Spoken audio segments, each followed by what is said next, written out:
Karena ibu bilang kakakku kesehatannya kurang baik. Jadi sejak kecil aku selalu mengalah pada kakak. Apapun yang diinginkan kakak, aku akan memberikannya tanpa ragu. Kupikir ini adalah cara kakak beradik yang normal. Namun sampai aku diterima di universitas, ibu memanggilku ke kamar. Dengan raut wajah yang agak ragu. Kakakmu juga akan kuliah tahun ini. Dana keluarga kita terbatas. Bisakah kamu meminjam uang sendiri? Aku terdiam. Lalu bagaimana dengan kakak? Kakakmu berbeda. Dia kesehatannya buruk. Tidak bisa sekolah sambil bekerja. Tapi kamu berbeda. Kamu sudah mengerti sejak kecil. Bu, aku pinjam uang ini harus dibayar. Kalau begitu, bayar setelah kamu bekerja. Kamu sangat pintar. Pasti dapat pekerjaan bagus. Aku tidak bicara. Ibu melanjutkan lagi. Biaya kuliah kakakmu 23.000 setahun. Biaya hidup sebulan 2.000. Ibu benar-benar tidak punya uang untuk 2 orang. Lalu bagaimana dengan biaya kuliahku? Bukankah kamu akan mengambil pinjaman? Lalu bagaimana dengan biaya hidupku? Ibu berpikir sejenak. Apakah 500 sebulan cukup? Kakak 2.000. Aku 500. Aku memandang ibu. Ekspresinya sangat tenang. Tanpa sedikit pun rasa bersalah. Aku mengangguk. Sejak hari itu, aku tahu satu hal di keluarga ini. Aku dan kakakku tidak sekelas. 4 tahun kuliah. Aku berutang untuk biaya kuliah. Bekerja paruh waktu untuk biaya hidup. Kakakku, ibu memberinya 2.000 yuan setiap bulan tepat waktu. Saat liburan semester, kakakku pulang. Ibu membelikannya baju baru dan memasak makanan enak. Aku pulang. Tapi ibu berkata, Xiaoman, kau pulang tepat waktu untuk membantu ibu mengerjakan beberapa pekerjaan. Aku tidak pernah mengeluh, hanya berpikir, mengapa kami berdua anak perempuan? Perbedaannya begitu besar. Apakah kondisi fisik kakakku benar-benar buruk? Dia makannya lebih banyak dariku. Berlari lebih cepat dariku. Setiap hari terlihat sangat bersemangat. Bu, ada apa dengan kondisi fisik kakakmu? Suatu kali aku tidak tahan dan bertanya. Ibu terdiam sejenak, dulu saat kecil. Sekarang sudah lebih baik. Lalu kenapa aku harus mengalah padanya? Kakakmu lebih tua. Sebagai kakak dia memang seharusnya dirawat. Aku tidak mengerti logika itu. Tapi aku tidak membantahnya. Di tahun keempat kuliah, aku mendapat tawaran magang. Gajinya tidak tinggi, 3.000 sebulan. Aku menabung selama setengah tahun. Akhirnya lunas juga bunga pinjaman kuliah tahun pertama itu. Telepon ibu kasih kabar baik bu. Bunganya sudah lunas loh. Baguslah. Nada suara ibu datar saja. Lalu dia tiba-tiba berubah topik. Xiaoman, kakakmu lulus. Cari kerja perlu beli beberapa set. Gejala, bisakah kamu? Aku tutup telepon sebelum selesai. Itu pertama kalinya aku menutup telepon ibu. 1 menit kemudian, ibu menelepon. Sikapmu bagaimana? Kakakmu minta pinjam uang sedikit. Kenapa? Bu, selama 4 tahun kuliah, ibu memberiku berapa banyak uang? Ibu diam saja. Aku pinjam uang sendiri. Aku kerja sendiri. Aku bayar sendiri. Kakakmu itu, kamu kasih berapa? Itu beda. Bedanya di mana? Kakakmu badannya nggak sehat. Selalu bilang begitu. Bu, badannya kenapa nggak sehat? Aku kok nggak pernah lihat dia ke rumah sakit? Di ujung telepon, ibu terdiam. Setelah lama baru bicara. Kamu nggak mengerti. Aku memang nggak mengerti. Tapi saat itu aku memutuskan untuk tidak bertanya lagi. Bukan karena aku sudah mengerti. Tapi karena aku sudah lelah. Setelah lulus, aku tinggal di ibu kota provinsi. Menyewa kamar sendiri. Bekerja. Menjalani hidup. Tidak pernah meminta sepeser pun dari keluarga. Ibuku sesekali menelepon. Tapi tidak pernah menanyakan kabarku. Xiaoman, kakakmu punya pacar. Keluarga pacarnya berbisnis. Cukup kaya. Xiaoman, kakakmu bilang mau beli mobil. Dia memberinya tambahan 20.000. Setiap panggilan telepon temanya adalah kakakku.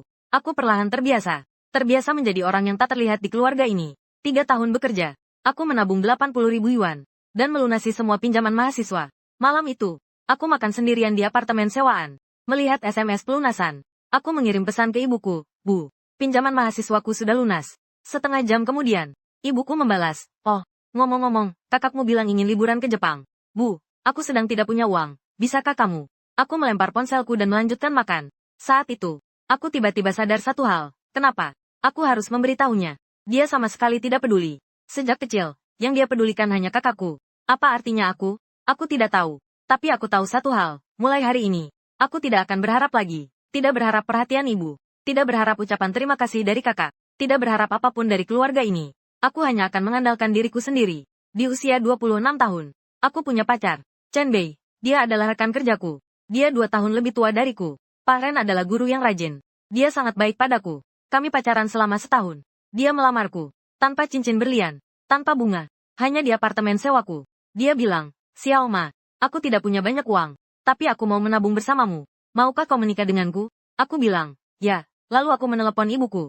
Aku akan menikah. Ibuku ditelepon terdiam. Kamu pacaran? Kok aku tidak tahu? Sudah kubilang sebelumnya. Itu mah. Aku lupa. Dia lupa aku sudah bilang 3 kali. Setiap kali dia bilang, aku tahu. Lalu, dia terus bicara soal kakaknya. Kapan pestanya? Bulan depan. Terburu-buru sekali. Tidak bisa. Bulan depan kakaknya akan perawatan kecantikan.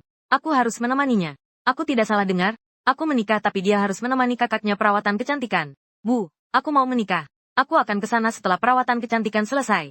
Kapan rencananya? Akhir bulan. Pernikahanku tanggal 15. Bu, kau tidak datang? Kakakmu benar-benar tidak bisa ditinggal. Kau menikah di sini, dekat kok. Cukup buat acara sederhana saja. Tidak perlu terlalu mewah. Buat sederhana saja. Saat pernikahan nanti, ibu sudah ambil cuti sebulan. Untuk menemanimu sepenuhnya. Mulai dari memilih gaun pengantin sampai memesan hotel. Mulai dari mengundang kerabat sampai urusan jamuan makan. Bahkan memberi uang muka 800.000. Uang pernikahan 200.000. Sekarang giliran saya. Adakan saja dengan sederhana. Saya tertawa. Saya adakan dengan sederhana. Saya menutup telepon. Di hari pernikahan. Datang beberapa teman dan kolega. Orang tua Chen Bei datang dari kampung halaman. Bagaimana dengan keluarga pihak ibu saya? Tidak ada satupun. Ibuku tidak datang. Ayahku meninggal terlalu cepat. Jadi tidak mungkin datang. Kakakku mengirim pesan WeChat. Xiaoman. Selamat menempuh hidup baru. Datanglah ke Beijing jika ada waktu. Dia bahkan tidak tahu kota pernikahanku. Aku selalu di ibu kota provinsi. Dia di Beijing. Kami sudah 3 tahun tidak bertemu. Pernikahan baru setengah jalan. Ibu mertuaku diam-diam bertanya padaku. Xiaoman, kenapa ibumu tidak datang? Aku tersenyum. Dia ada urusan jadi tidak bisa datang. Ibu mertua tidak berkata apa-apa. Tapi matanya menunjukkan rasa kasihan. Setelah pernikahan selesai, Chen Bei bertanya padaku. Berapa mahar yang diberikan ibumu? Aku mengeluarkan sebuah amplop dari tas. Kubuka dan kuhitung. 2.000 yuan. Chen Bei terkejut. Hanya segini. Dia menatapku. Ingin bicara tapi tertahan. Aku tahu apa yang ingin dia tanyakan. Aku tersenyum. Kakakku menikah. Ibuku memberi 1 juta. Giliranku 2.000 yuan. Ini rumahku. Setelah Chen Bei memelukku. Aku adalah rumahmu. Saat itu aku tidak menangis. Tapi hatiku tiba-tiba terasa jauh lebih ringan. 2.000 yuan ya 2.000 yuan. Aku tidak pernah mengharapkannya. Kehidupan setelah menikah berjalan biasa saja. Aku dan Chen Bei menabung bersama. Membayar cicilan KPR bersama. Menjalani hidup bersama. Tidak pernah meminta sepeser pun dari keluarga. Ibuku sesekali menelepon. Masih membicarakan kakakmu. Kakakmu dipromosikan. Dia jadi pemimpin kecil. Kakakmu melahirkan. Bayi laki-laki. Kakakmu beli mobil baru. Lebih dari 300.000. Setiap kali aku bilang, oh. Lalu menutup telepon. Suatu kali ibu tiba-tiba bertanya pada Xiaoman. Kenapa kamu tidak pernah bertanya pada kakakmu? Dia juga tidak bertanya. Ibuku terdiam sejenak. Kakakmu sibuk dengannya. Sibuk promosi jabatan. Sibuk melahirkan anak. Sibuk membeli mobil. Sibuk menikmati semua yang ibu berikan padanya. Sedangkan aku juga sibuk. Sibuk dengan kehidupanku sendiri. Tanpa mahar 1 juta. Tanpa rumah dan mobil. Tanpa kasih sayang ibu. Tapi aku punya diriku sendiri. Itu sudah cukup. Tahun kedua pernikahan. Aku menerima telepon dari kakakku. Itu panggilan pertama kami dalam 3 tahun. Xiaoman, ada yang ingin ku bicarakan denganmu. Suara kakakku masih sama. Dengan sedikit kesopanan yang merendahkan. Ada apa? Ibu bilang dia mau belikan aku rumah baru. Tapi uangnya kurang. Mau tanya kamu bisa pinjam sedikit? Aku tertawa. Pinjam berapa? Tidak banyak. Hanya 100.000. 100.000, waktu aku menikah. Ibu memberiku 2.000. Sekarang aku diminta meminjamkan 100.000 untuk kakak beli rumah. Kak, aku tidak punya uang. Kau bisa tidak punya uang? Kamu sudah bekerja bertahun-tahun. Sudah bekerja bertahun-tahun, tapi hanya cukup untuk hidup sendiri. Xiaoman, jangan begitu. Nada bicara kakak terdengar tidak sabar. Pinjam saja. Bukan berarti tidak akan dikembalikan. Kak, kamu punya berapa banyak tabungan? Bu, aku tanya. Kamu punya berapa banyak tabungan? Kakak terdiam sejenak. Memangnya kenapa kamu tanya? Tabunganmu lebih banyak dariku. Kenapa kamu mau pinjam uang padaku? Terdengar keheningan di ujung telepon. Setelah beberapa saat, ibu yang menyuruhku meminjam padamu. Kalau begitu bilang pada ibu aku tidak punya. Aku menutup telepon. Belum semenit. Ibu menelepon. Xiaoman, ada apa denganmu? Kakakmu pinjam uangmu kenapa? Bu, waktu aku menikah, ibu memberiku berapa? Itu berbeda. Apa bedanya? Kakakmu butuh uang untuk membeli rumah. Kamu tidak membeli rumah, jadi tidak perlu. Bu, aku juga membeli rumah. Uang muka aku menabung sendiri. Cicilan KPR aku bayar sendiri. Ibu pernah memberiku 1 sen pun? Ibu terdiam. Bukankah kamu bilang tidak perlu? Kapan aku bilang tidak perlu? Kalau begitu kenapa kamu tidak minta padaku? Aku tertawa dingin. Tahun lalu aku minta biaya kuliahmu. Kamu menyuruhku meminjam uang sendiri. Aku menikah di usia 26 tahun. Kamu memberiku 2.000. Kapan aku pernah meminta uang darimu? Itu karena kamu penurut. Penurut. Aku tertawa terbahak-bahak. Bu, aku sudah penurut selama 30 tahun. Setiap kali aku yang mengalah pada kakakku. Aku penurut. Aku mengerti. Lalu bagaimana dengan kakakku? Kapan dia pernah penurut? Ibu terdiam. Lama kemudian dia berkata, kamu tidak mengerti. Kalimat itu lagi. Bu, aku benar-benar tidak mengerti. Tapi aku tak ingin mengerti lagi. Uangku tidak ada. Kalian tidak perlu memukulku lagi. Aku tutup telepon. Malam itu aku duduk sendirian di balkon. Cheng Bei bertanya ada apa denganku. Tidak ada. Hanya tiba-tiba merasa. Aku sepertinya tidak pernah menjadi bagian dari keluarga ini. Dia memelukku. Kamu adalah bagian dari keluarga kami. Aku tidak menangis. Tapi ada bagian di hatiku yang seolah akhirnya mati. Setelah itu, Komunikasiku dengan ibu semakin jarang. Dia masih menelepon. Tapi aku tidak lagi mengangkatnya seperti dulu. Kadang kalau kuangkat, hanya sekadar, oh, sudah tahu. Dia bertanya apakah kabarku baik. Aku bilang lumayan. Dia bilang soal kakakmu. Aku bilang oh begitu saja. Mempertahankan hubungan permukaan yang biasa saja. Sampai suatu hari, aku tidak sengaja mendengar sesuatu dari kerabat. Sesuatu yang membuatku benar-benar terkejut. Xiaoman, kamu tidak tahu. Dia datang ke ibu kota untuk urusan bisnis. Sekalian menjengukku. Tahu apa? Soal kakakmu. Ada apa? Bibi melihatku. Ragu sejenak. Sudahlah. Tidak usah aku bicarakan. Kalau ibumu tidak mengizinkan, aku tidak akan bicara. Menangis. Kau sudah sampai sejauh ini. Kalau tidak dijelaskan, aku tidak bisa tidur. Bibi menghela napas. Kakakmu diadopsi oleh ibumu. Aku terkejut. Apa? 30 tahun lalu. Ibumu keguguran anak laki-laki saat hamil. Dia sangat sedih. Ayahmu lalu mengadopsi seorang anak perempuan dari panti asuhan. Yaitu kakakmu. Lalu bagaimana? Setelah 2 tahun ibumu. Badannya membaik lalu hamil anakmu. Jadi kakakmu bukan anak kandung. Aku mengangguk getir. Ibumu selalu merasa bersalah pada kakakmu. Mengatakan dia diadopsi. Kasihan sekali. Harus lebih menyayanginya. Sedangkan kamu anak kandung. Takkan bisa lari. 4 kata. Takkan bisa lari. Menusuk hatiku bagai pisau. Sayang. Maksudmu ibu memihak kakakmu? Karena kakakmu diadopsi? Kurang lebih begitu maksudnya. Ibumu selalu merasa harus baik pada anak adopsi. Agar tidak terlihat seperti orang seperti itu. Bukan orang seperti itu. Siapa yang membuang anak? Tapi jelas-jelas dia membuangku. Kenapa baru sekarang kau bilang ibumu melarangnya? Dia takut kau akan membenci kakakmu. Membenciku atau membenci kakak? Aku tidak pernah membenci kakak. Aku membenci ibu. Beraninya dia. Beraninya. Karena aku anak kandung. Aku tidak butuh cintanya. Beraninya karena kakak diadopsi. Dia bisa pilih kasih tanpa batas. Kenapa rasa bersalahnya harus kubayar? Malam itu aku tidak bisa tidur. Aku teringat banyak hal. Dulu ibu memanggil kakak, sayang. Tapi memanggilku, si bungsu. Saat sekolah ibu membelikan kakak baju baru. Untukku baju bekas saat menikah. Ibu memberi kakak 1 juta. Memberiku 2.000. Aku selalu mengira itu karena aku tidak cukup baik. Ternyata hanya karena aku anak kandung. Anak kandung pantas diabaikan. Anak kandung pantas tidak punya apa-apa. Setelah tahu kebenarannya, aku malah merasa tenang. Ternyata begitu. Ternyata aku bukan tidak cukup baik. Melainkan ibu merasa aku tidak bisa pergi. Ternyata kakakku bukan sakit-sakitan. Melainkan ibu merasa bersalah padanya. Ternyata 30 tahun pilih kasih ini. Hanya karena aku anak kandung lebih banyak. Aku menyindir keluarga lain yang anak kandung lebih disayang. Sampai padaku malah sebaliknya. Aku tidak bertanya pada ibu. Percuma. Dia punya logikanya sendiri. Menurutnya, semua yang dilakukannya sudah benar. Aku hanya sadar akan satu hal. Karena dia merasa aku tidak bisa pergi. Kalau begitu, aku akan lari saja untuk dia lihat. Bukan lari sungguhan. Tapi hati yang lari. Mulai sekarang, urusan dia bukan urusanku lagi. Uangnya bukan urusanku. Cintanya memang tak pernah ada bagian untukku. Aku cukup menjalani hidupku sendiri dengan baik. 3 tahun setelah menikah. Aku hamil. Ibu menelepon. Nadanya terdengar lembut tak seperti biasanya. Dengar-dengar kamu hamil?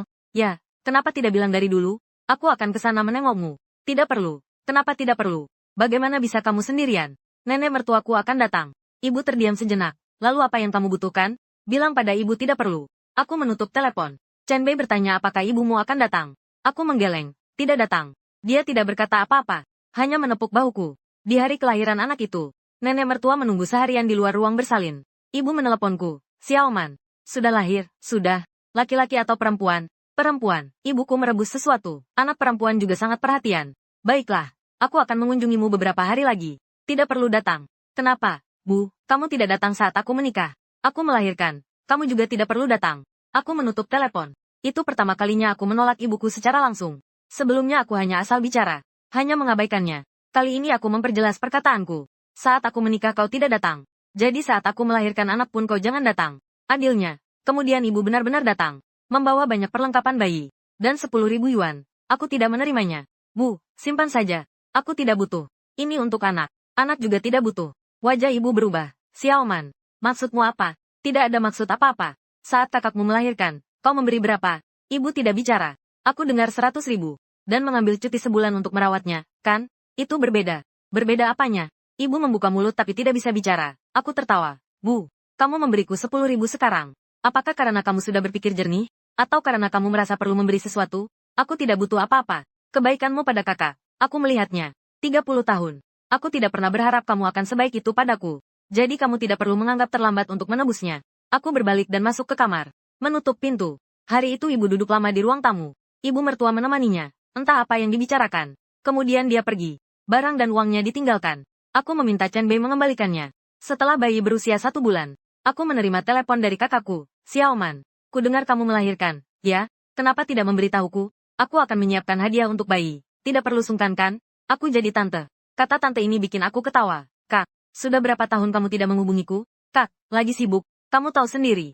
Sibuk sampai kamu tidak datang saat aku menikah. Aku benar-benar tidak bisa pergi. Sibuk sampai aku hamil. Kamu tidak tahu. Ibu tidak memberitahuku. Sibuk sampai sekarang anakku sudah akikah. Baru sekarang kamu ingat. Telepon di seberang terdiam. Setelah beberapa saat, kakak berkata, Xiaoman, apa kamu punya masalah denganku? Aku tertawa. Kak, aku tidak punya masalah denganmu.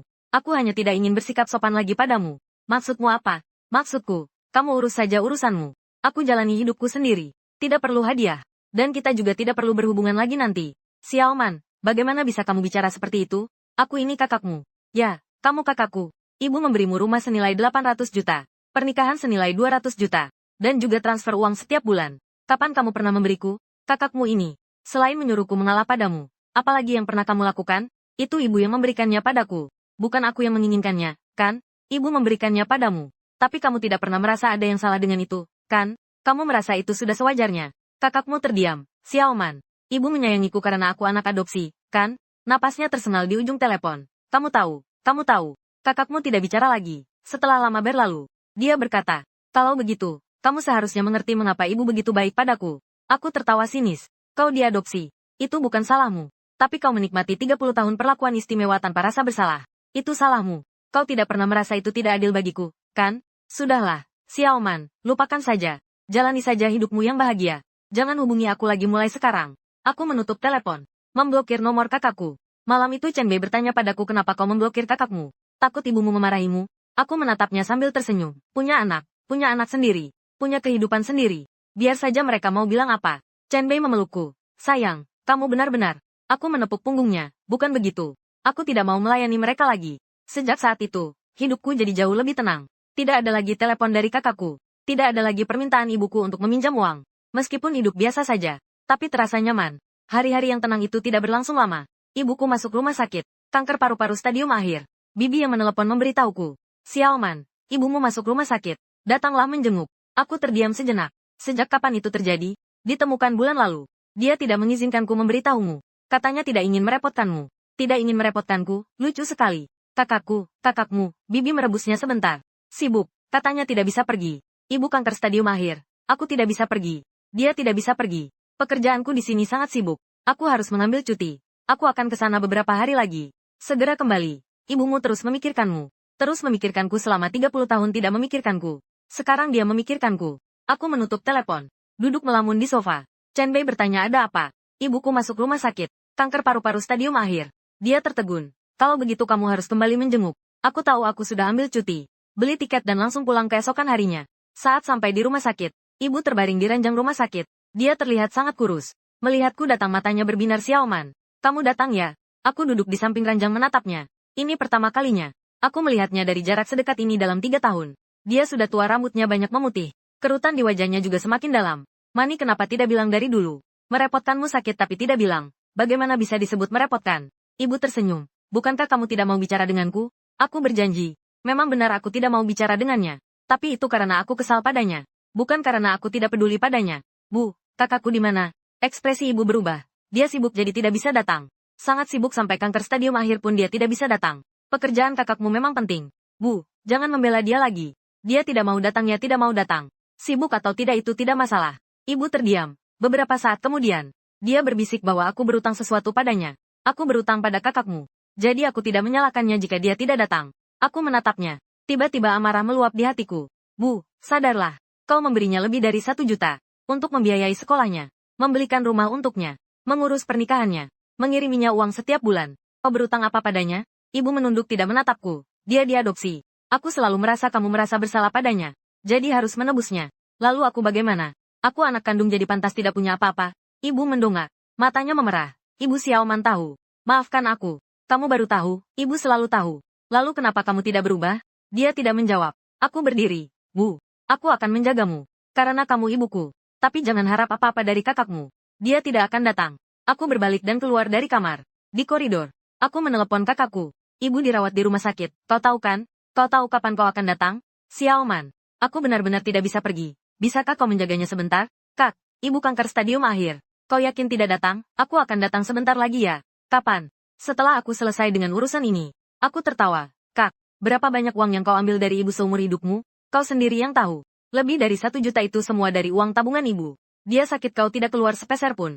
Orangmu juga tidak datang. Coba kau sentuh hatimu. Apa kau merasa pantas? Pihak lain di telepon terdiam lama. Kakak bilang, Xiaoman, aku juga punya kesulitan. Apa kesulitanmu? Gaji setahun 300 ribu. Suami punya perusahaan. Tinggal di rumah pemberian ibu. Mengendarai mobil seharga 300 ribuan. Apa kesulitanmu? Kamu tidak mengerti. Itu lagi kata-katamu. Kakak memang tidak mengerti. Tapi aku tahu satu hal. Ibu lebih memprioritaskanmu selama 30 tahun. Kamu seharusnya tidak memperlakukannya seperti itu. Aku menutup telepon. Beberapa hari ke depan, aku akan mengambil cuti untuk merawat ibu di rumah sakit. Chen Bei mengambil cuti untuk membantu. Ibu mertua juga datang dari kampung untuk mengurus anak. Kakak tidak pernah datang sekalipun. Bahkan tidak menelepon beberapa kali. Ibu terbaring di tempat tidur setiap hari. Kadang aku bertanya tentang kakakmu. Dia sibuk. Ibu tidak bicara. Hanya mengangguk. Tapi aku bisa lihat dia sangat kecewa. Suatu hari Bibi datang ke rumah sakit menjenguk ibu. Dia memanggilku ke samping. Berbisik pelan. Xiaoman, ada 5 hal yang harus kukatakan padamu. Apa itu? Kakakmu sudah memindahkan rumah ibumu. Aku tertegun. Apa, bukankah ibumu punya rumah di kota provinsi? Itu rumah pensiunannya. Bulan lalu, kakakmu meminta ibumu menandatangani surat kuasa. Bilang akan membantunya mengurus. Lalu apa hasilnya? Dialihkan ke nama kakakmu. Aku benar-benar bingung. Bu, tahu, ibumu tidak tahu kakakmu berbohong bahwa itu hanya titipan sementara. Ibu tidak curiga dan langsung menandatangani. Aku menarik napas dalam-dalam. Mencoba menenangkan diri. Bibi, kau yakin? Yakin sekali. Aku mendengarnya dari agen properti. Kakakmu menyuruh seseorang mengurus pengalihannya. Aku mengepalkan tanganku. Kakak, aku selalu mengira kamu hanya egois, menikmati pilih kasih, dan tidak peduli pada ibu. Tak kusangka, kau malah ingin mengambil semua sisa harta ibu. Rumah itu adalah nyawa ibu. Itu adalah uang yang ibu dan ayah kumpulkan seumur hidup. Selalu bilang kalau tua nanti akan tinggal di sana. Tidak pergi kemana-mana. Sekarang hilang begitu saja karena ucapanmu soal pinjaman. Aku masuk ke kamar rawat ibu. Bu, ada yang ingin kutanyakan padamu. Rumahmu itu, apa digadaikan untuk kakak? Ibu mengangguk. Kakakmu bilang urus saja untukku. Supaya aku tidak perlu khawatir. Dia memindahkan hak milik rumah itu. Ibu tertegun. Apa? Rumah yang hak miliknya dialihkan ke namanya. Sekarang jadi miliknya. Wajah ibu langsung pucat pasi. Tidak mungkin. Dia tidak akan. Bibi bilang. Dia mendengarnya dari agen properti.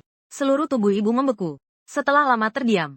Dia bilang telepon kakakmu. Aku menelepon nomor kakakku. Pakai speaker. Halo. Kakak ipar ingin menanyakan sesuatu padamu. Apa itu? Apakah rumahnya sudah kamu balik nama? Terdengar keheningan selama beberapa detik di ujung telepon. Lalu suara kakakku terdengar. Xiaoman, jangan memecah belah kami. Aku memecah belah? Kau tidak mengakui perbuatanmu sendiri? Rumah itu cepat atau lambat akan jadi milikku.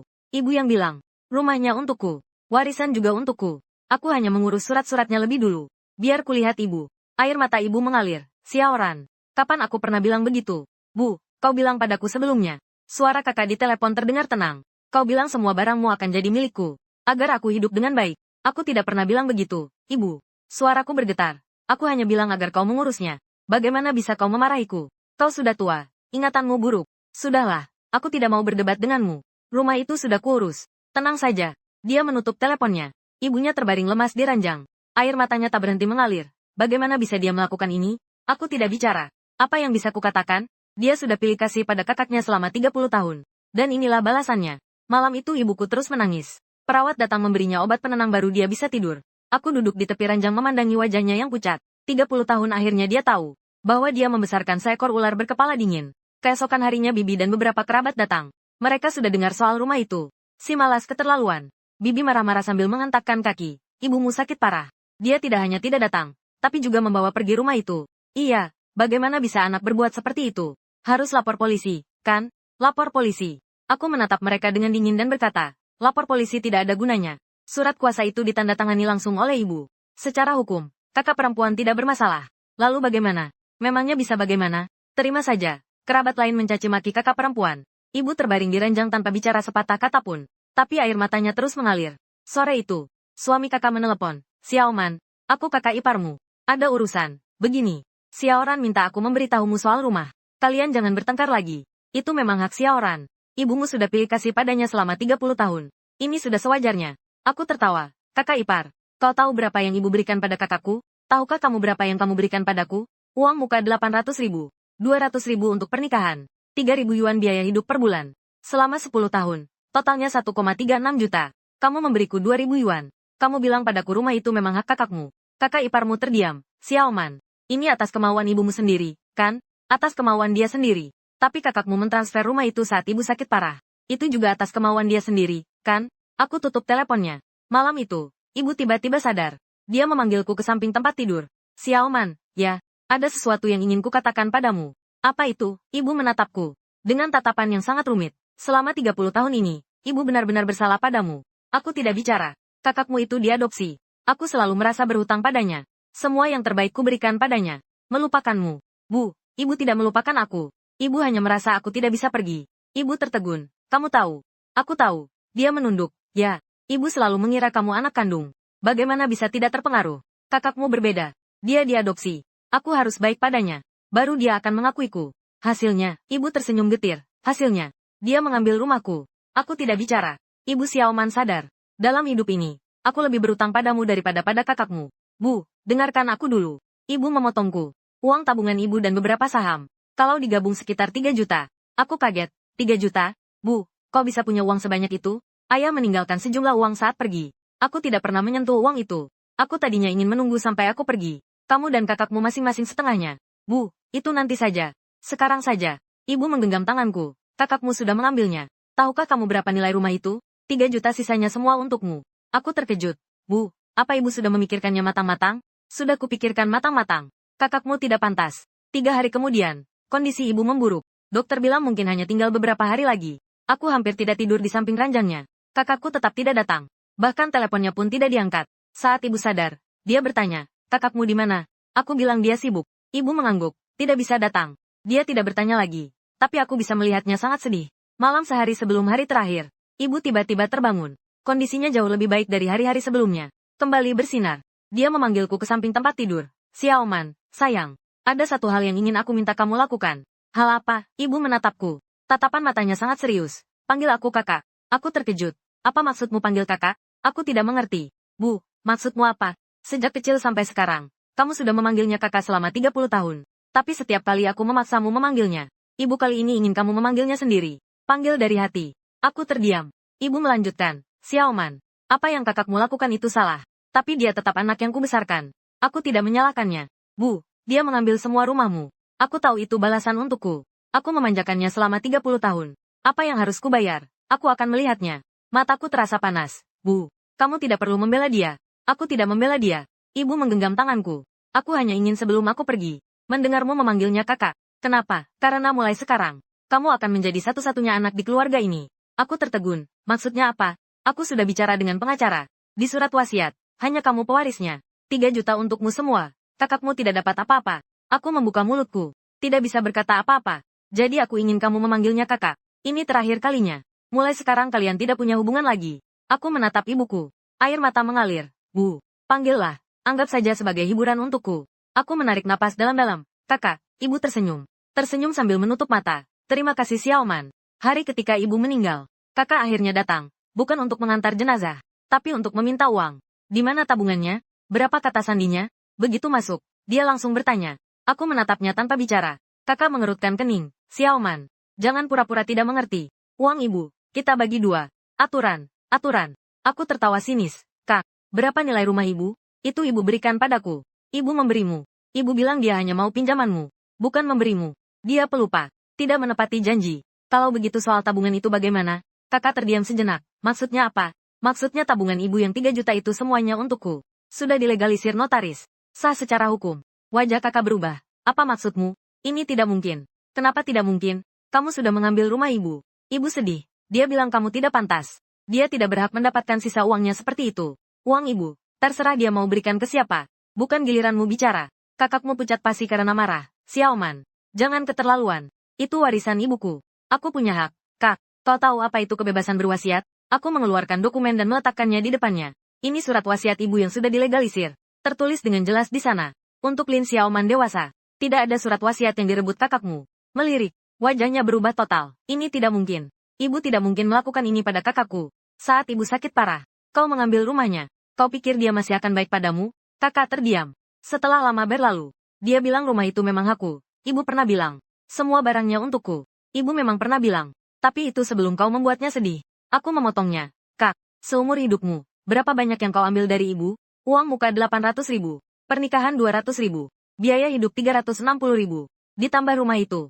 Coba hitung berapa totalnya. Kakak tidak bicara. Bagaimana denganku? Mas kawin 2000.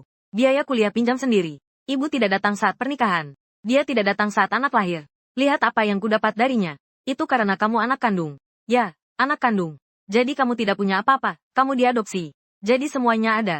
Kakak, menurutmu ini adil? Kakak membuka mulutnya tapi tak bisa bicara. Aku berdiri. Kakak, 3 juta ini dari ibu.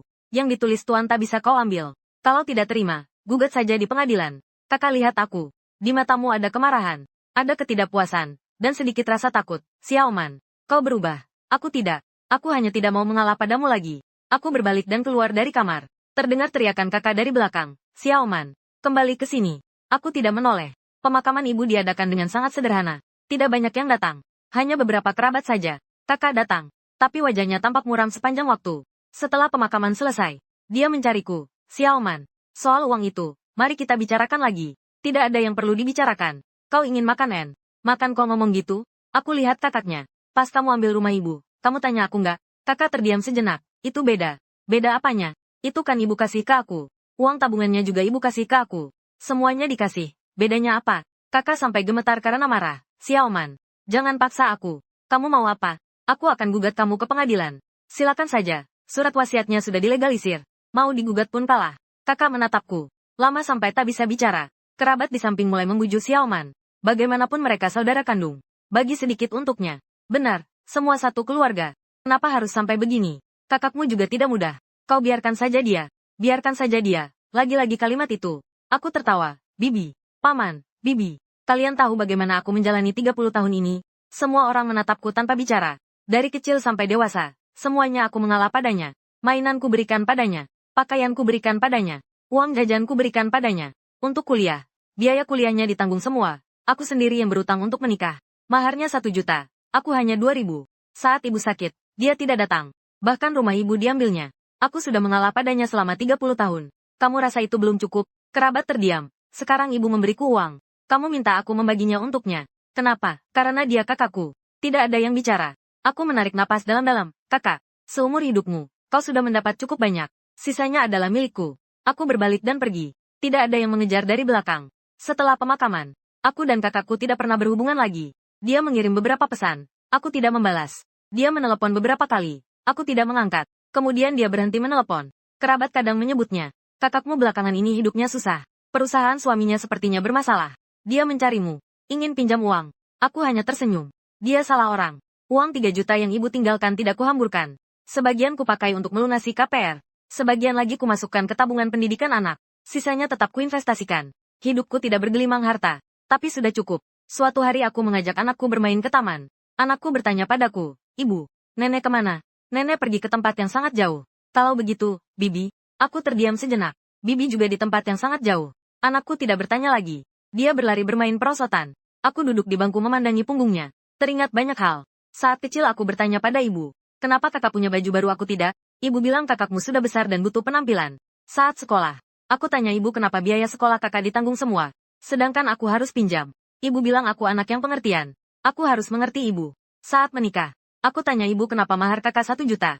Sedangkan aku hanya 2000. Ibu bilang kamu menikah dekat rumah. Jadi tidak perlu banyak uang. Saat itu aku selalu berpikir aku kurang baik. Sekarang aku tahu. Bukan karena aku tidak cukup baik. Tapi ibu pikir aku tidak bisa lari.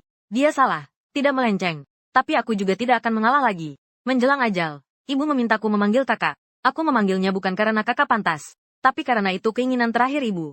Sejak saat itu, aku tidak pernah lagi memanggilnya kakak. 3 juta tidak banyak. Tapi cukup. Bukan karena uangnya. Tapi karena ini adalah niat terakhir ibu. Dia pilih kasih pada kakak selama 30 tahun. Akhirnya memberiku 3 juta untuk Xiaoman. Ibu tahu dia salah. Itu sudah cukup. Dia datang dari utara kota. Duduk di sebelahku. Memikirkan apa? Tidak ada. Aku tersenyum. Memikirkan bagaimana menjalani hidup nanti. Jalani dengan baik, Bei. Jangan biarkan siapapun menindasnya. Pegang tanganku. Ada aku. Aku bersandar di bahunya. Melihat anak-anak berlarian di bawah sinar matahari. Ini hidupku. Tanpa mahar 1 juta. Tanpa kasih sayang ibu. Tanpa perhatian kakak perempuan. Tapi aku punya rumah sendiri. Keluarga sendiri. Semua yang kudapatkan sendiri. Ini lebih berharga dari mas kawin manapun. Ibu, apa kau lihat? Putri kecilmu baik-baik saja. Bukan karena kau memberiku sesuatu. Tapi karena aku cukup berusaha. Cukup kuat. Terima kasih. 3 juta terakhirmu bukan karena uang. Tapi karena kau akhirnya melihatku.